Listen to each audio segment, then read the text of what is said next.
So I am making the hot take that in 2022, Ducati is going to win the Constructors Championship, no doubt. And as you watch this, it'd really be cool if you like the video and comment down below, because obviously, like everybody else, it really helps the channel, so that'd be cool. But, so I was on Twitter today, and I saw a little article that I hadn't heard anything about, and this is from motorsportmagazine.com. And the reason I say Ducati is going to win the Constructors Championship for 2022, like they have this year, in 2021, and last year, is because next year they're going to have 8 motorcycles on the grid. That is a third of the total race slots, whatever entries, whatever you want to call it, and they're all going to be 2021 bikes, which we know are absolute rocket ships, and 2022 bikes, which are probably just going to be even faster. It's insane. You're going to have the Premax, you've got the full Ducatis, you've got BR46 and somebody else too. There's another team. I'm not even going to try and pronounce the name, but I'm going to leave the link to this article in the description down below if you want to actually read the whole thing. But it's incredible, the fact that a third of the field is going to be on Ducatis, and not 19s or 18s or whatever, like old bikes. These are, again, this year, which is super fast, next year, which is going to be probably even better, even faster, if not, the same, but with enhanced, better aerodynamics or whatever they're going to do, electronics packages and all that kind of stuff that everyone's coming out with now. And there's a quote in here somewhere from, like, is it Mir or, yeah, it's Juan Mir.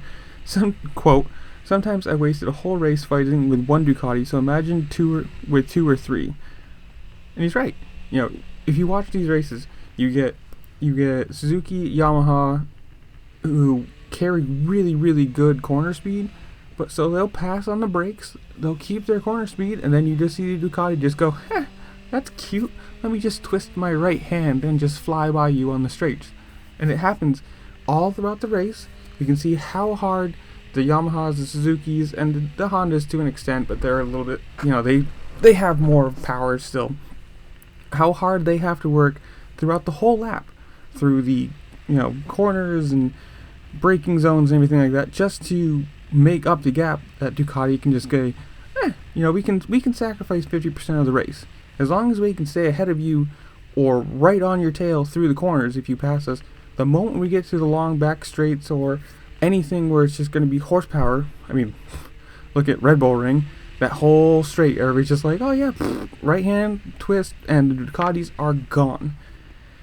I think this is cool for the fact that they're going to be all recent bikes. They're not going to have the thing like they do this year where you have the 19s, so like 2-year-old bikes, whatever. But on the side of the constructors, for everybody else, it's either go V4 or die, it looks like at this point. You got the inline 4s, the Yamahas and the Suzukis that just aren't making the power. And I don't know if it's something that is good for the sport, that, that engine is going to be, seems to be the new wave, or if it's really bad for the sport that everyone's going to be the exact same, and just, you're going to have the problem of F1 where it's just, whatever, we're on a different bike and everything, but it's so regulated and it has to be this one set specific thing that no one can have any difference. I don't know what to say about this. Obviously it's a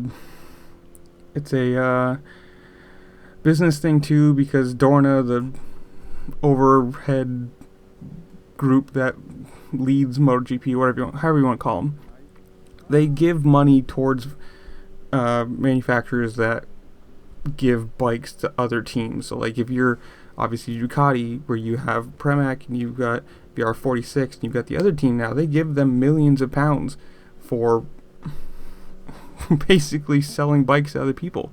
It's a really weird system when you think about it. Hey, you've made money selling bikes to other people, we're going to give you a bunch of money. Huh?